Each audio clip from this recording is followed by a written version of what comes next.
A dire warning about the next 3 months of the pandemic. France once again comes together after a senseless terror attack. And the LA Dodgers look for their Hollywood ending. Here's what you need to know.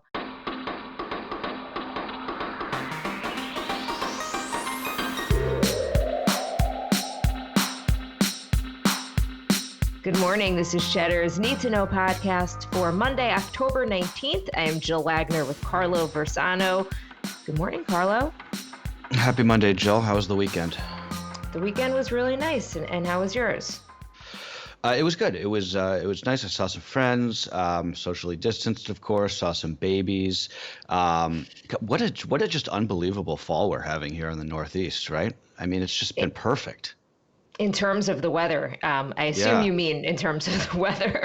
Yeah. There is not in any other way, but just in terms of the weather. Usually by now I feel like it's like freezing and rainy here, turning into winter. But it's just been gorgeous. These like gorgeous fall days. So it's just nice to remember that, I think, when everything else sort of feels a little dire.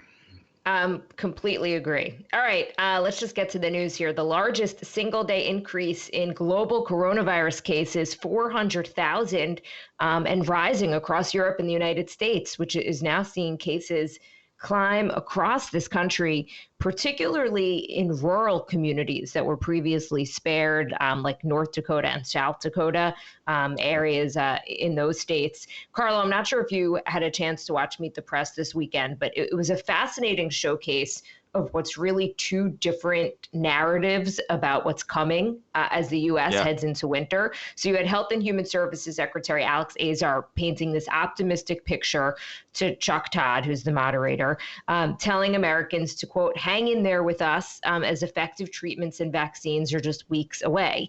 The next guest, Dr. Michael Osterholm, who's a leading infectious disease expert, acknowledged that the medical cavalry is coming, but said, quote, the next 6 to 12 weeks are going to be the darkest of the entire pandemic. Yeah, I watched that. It did not make me feel good. But I don't think that it should really be a surprise to anybody just when you look at the numbers, right? I mean, if you look back at the map at covidexitstrategy.org, which I find to be one of the more useful websites, just in terms of just in terms of seeing where the country is. Vermont and Maine are the only two states in the United States right now that are trending better. Keep an eye on Florida. Their cases are going up again after they had been on the decrease for a few weeks now. I don't really know what else to say, Jill. I mean, I think, one thing that I've sort of started to do that I find helpful is really starting to think about time in these like really like small chunks, right? So right now it's like, okay, we got to get through the election, we got to get through the holidays, right? I just feel like that, like when I think of it in those terms, it feels more manageable than like, oh my God, 6 more months, we got to wait till next summer, next year. So that just helps me. I don't know about you. It's funny you say that because that was my exact strategy. In a previous life, I used to be a marathon runner. I've run the New York City Marathon 3 times. And that was how I would mentally get through the marathon, which is like you can't think of it as 26.2 miles because that's just too much. So you have to think of it as, okay, the first part, get through the first 10K. Okay, then you're at half. Then, the last thing, just think of it as another 10K. And 10K is not nothing, but it's much more doable than 26.2. So I think that's a trick like that, not a trick, but useful, I think that's pretty good. Yeah. 2 points that I just wanted to. Oh, no. Go ahead, Jill. Sorry. No. Go. No, I was just going to say, we were talking about the weather this weekend. I really as nice as it was, you could start to feel this sort of like creeping sense of dread a little bit. I think it's getting dark much earlier, starting to get a little too chilly at night to like hang out. You can't, it's really, the outdoor dining is going to start to get a little tough. But we can do it. We've made it this far, right? Goldman Sachs came out with some research that they think that 45 degrees is the cutoff for outdoor dining. Yeah. They think that's when people are just kind of like, you know what, it's just too cold. But we'll see, right? My wife, Becky, sent that to me, and she was like, these people are crazy. I think to me, it's like 75. She was like, I ain't outside if it's anything below 75. But no, I think that Um, once you have the propane tanks, it makes it a little bit, makes it a little bit easier. But yeah. okay, so 2 points that I just wanted to quickly mention. China's economy, we just got some data out of China. It surged in the last quarter, 4.9% higher than it was the same period the year before. And it is proof that a quick rebound economically is possible if you can bring COVID under control. So, this idea that lockdowns, these draconian lockdowns, are disastrous for the economy, I think that this would prove the opposite, is that that's not really true unless it's long term, because those Yep. draconian lockdowns get it under control and then Right. you can just resume life. Um, Yeah. and the other point I wanted to make, and I hate to sound really morbid here, but I think that one of the reasons that this story of the pandemic is so hard to drive home for so many people, and we see who don't want to wear a mask or think this is like the flu, is that the people who get the sickest from the virus, or God forbid, die of COVID, die alone at a hospital. Okay. Yeah. Which is absolutely, there's that personal side of it where it's just heartbreaking for them and their family, where you just don't get this proper goodbye and what that means for just the person who's suffering from the virus. But it also then makes it increasingly difficult for their stories to be told and for journalists to kind of shed light on what's actually happening as a warning call to others, because cameras and reporters clearly not allowed in the hospital. No, absolutely. I mean, we talked about that back, I think, in March and April, and it's like just because of the privacy, rules, you can't really shoot in hospitals, so you don't. We had some images of like the morgue trucks, especially here in New York, that were like outside the hospitals. But you're right, you don't have these sort of iconic image, the iconic imagery of other like disasters in this country or in the world. That sort of, I mean, it's such a cliche to say, right? But like a picture is worth 1,000 words. Like, imagine 9/11 without the images associated with it, right? Though it's the images that you see in the media that are the things that really drive home, some of the worst things that have happened to us, right? Right. The exterior of a hospital, that as a visual doesn't show what's going on inside. Right. Overflowing Yeah. rooms, no ICU beds. So it's just a hard story to tell. Um, Totally. All right, I want to switch gears a little bit. The federal budget deficit here in the US skyrocketed to a record $3.1 trillion for the fiscal year that ended on September 30th. The debt totaled 102% of the country's GDP. It's the first time debt has exceeded the size of the economy in at least 70 years. Government spending has soared during the pandemic, and the growing deficit is the main reason Senate Republicans have been skittish about signing on to another stimulus bill.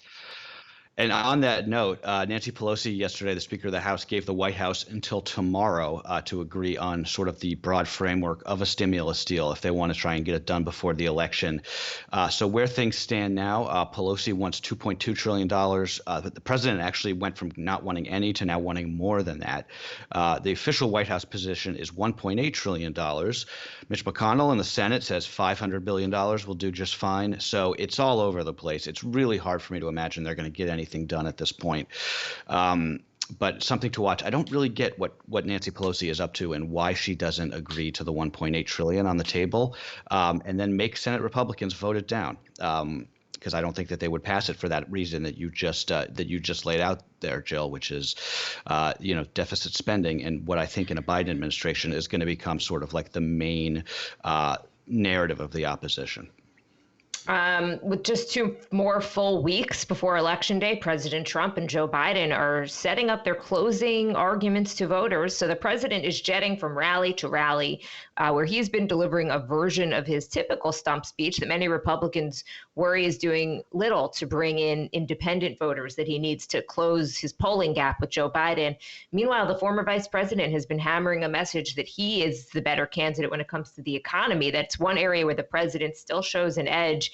Biden's been keeping a low profile, or he's going to be keeping a low profile this week ahead of the final debate, which is Thursday. And Carlo, as of now, that debate is still on. Yeah, we'll see. Who knows, right? I mean, it sounds like they're going to do it. So hopefully we'll get to see these guys on stage one final time. I watched some of the Trump rallies this weekend. Because I'm a masochist, and no, because I just wanted to sort of see what he's up to. Because as you said, this is sort of like this is it. This is the home stretch. If you're going to change anybody's mind, this is when you got to do it. And I mean, they're still doing lock her up chants against Hillary Clinton. It's like it felt like it was 4 years ago. Like I couldn't even believe it. Although I should say they have expanded the lock them up chant now to include Gretchen Whitmer, the Michigan governor who was recently the target of a kidnapping plot. So yeah, just watching these rallies over the weekend, it feels sort of like the magic is gone. I gotta say, with the sort of the Trump messaging, it just feels very sort of it's been done. It doesn't really feel like it's got the pizzazz that he had going into 2016. It honestly, when I was watching it yesterday, it reminded me of like an over the hill band doing like a one last farewell tour, and like they're playing the hits to a crowd of the diehard fans who love it, but the rest of the world has sort of like moved on to the next thing. That was sort of my gut impression. I don't know, Carlo. I know. I was chatting with a friend of mine over the weekend who is, I guess by all definitions, I think if you were in the middle of the country, you would consider this person to be like a liberal Democrat from New York. Mhm. Okay. And he was saying, he's like, I don't know, Biden just feels really, really to the left to me. Like he feels really left wing, really progressive. And I'm like, Joe Biden? Yeah. He's not, like his record would just prove that he's not, that he's actually pretty moderate. It seems like the Republican messaging here about Joe Biden, it seems anecdotally like it's resonating. And the question is whether or not that just makes people feel like they're going to sit this one out. And I know we've seen that the numbers don't show that at this point, that early voting has hit record levels. Mhm. But I don't know. I've not seen one Biden Harris lawn sign, if that's an indication of anything. And even where I live in I think a relative, a New York suburb, I've seen Trump signs. There was a Trump pickup parade in Montauk in the Hamptons this weekend, which that's not exactly a bastion of MAGA-dom. I mean, look, the lawn sign thing. I mean, I'm in Brooklyn, right, and there's Biden signs on everybody's house, but I don't know I don't know how meaningful that is. We're going to find out. We're going to find out in 2 weeks, but it'll be interesting. Overseas, New Zealand Prime Minister Jacinda Ardern has been reelected in a landslide victory that she's crediting to her administration's coronavirus response, which has been held up around the world as the gold standard. Over the weekend, New Zealand reported a single new case of community transmission after going 3 weeks without any new cases. Oh, I was happy to see her win. I really was. I love her. Did you know that she's only 40 years old? I thought that she was at least in her mid 40s. She just turned 40. Amazing. No, I did know that. I didn't know she was 4. I actually would have thought she was maybe even younger. So Ardern and her Labor Party, they now have the political capital that I think really any politician on earth would just kill for. I mean, they're going into this thing with a mandate to do pretty much whatever they want. And it's also worth noting, Jill, New Zealand is not a particularly progressive country. It's really sort of a, down, like a pretty moderate country. Its politics are sort of like small c conservative, which I think makes the fact that she was running really an unabashedly progressive platform even more remarkable. And it's always hard to say like what these sorts of things, if you can glean anything from a different country's politics, because none of these things transfer. It's all about the specifics of where they are, right? But look, she's a remarkable leader, and it wasn't just the coronavirus response. She did a really great job in the wake of that mosque attack. Remember that we covered back in the city of Christchurch back in 2018. She's done this all with raising I think her baby is right around Alex's age.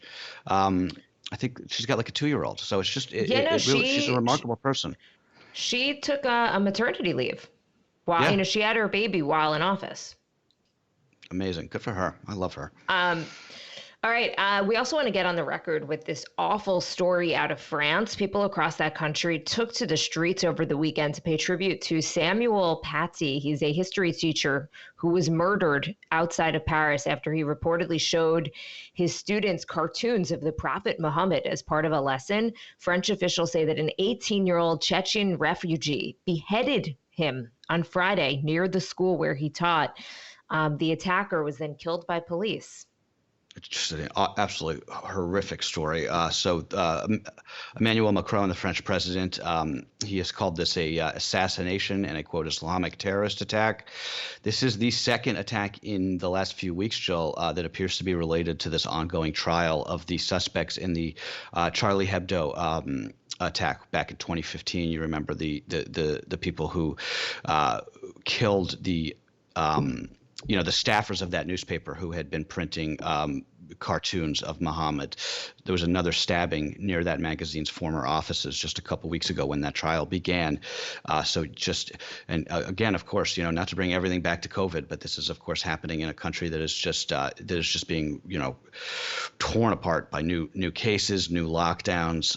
But I think it was pretty remarkable to see all those people out on the streets of Paris over the weekend, just coming together and saying this is not France. This is not how we do things here. Absolutely. Horrific. Yeah. In sports, switching gears, in sports, the Dodgers are going to be facing the Tampa Bay Rays in the World Series, a matchup that's going to feature the two teams with the best records in their leagues. Completing a stunning comeback, the Dodgers won Game 7 against the Braves in dramatic fashion after Cody Bellinger hit a go-ahead solo home run in the 7th inning to break open a tied game. Game 1 of the World Series is tomorrow night in Texas. At a neutral site in Arlington, Texas. It'll be sort of interesting to see how it works like that. But yes, the Dodgers going in as the favorites. That game last night, I didn't really get a chance to watch it because I went to bed too early, but incredible. And, as a Yankee fan, Jill, I sort of stopped paying attention after the Yankees choked a couple weeks ago.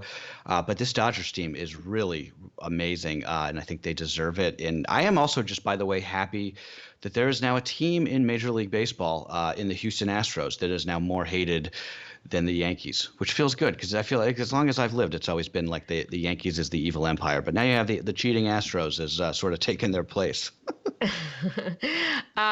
Okay, I'm sticking with I guess and sports is entertainment, right? Okay, Yeah, of Adele set to host next weekend Saturday Night Live, the show announced, with musical guest HER. So interesting, Adele is not the musical guest. The singer wrote on Instagram confirming the news.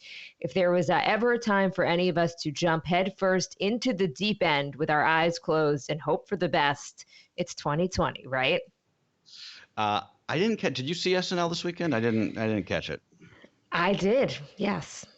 I feel like when when it's like Monday morning and no one's really talking about the sketches, it's a safe bet that it was kind of a forgettable episode. And I haven't really heard anybody tell me I have to watch anything. So, but I also, Jill, on the SNL front, I think I've decided that I don't like the Jim Carrey Biden impression.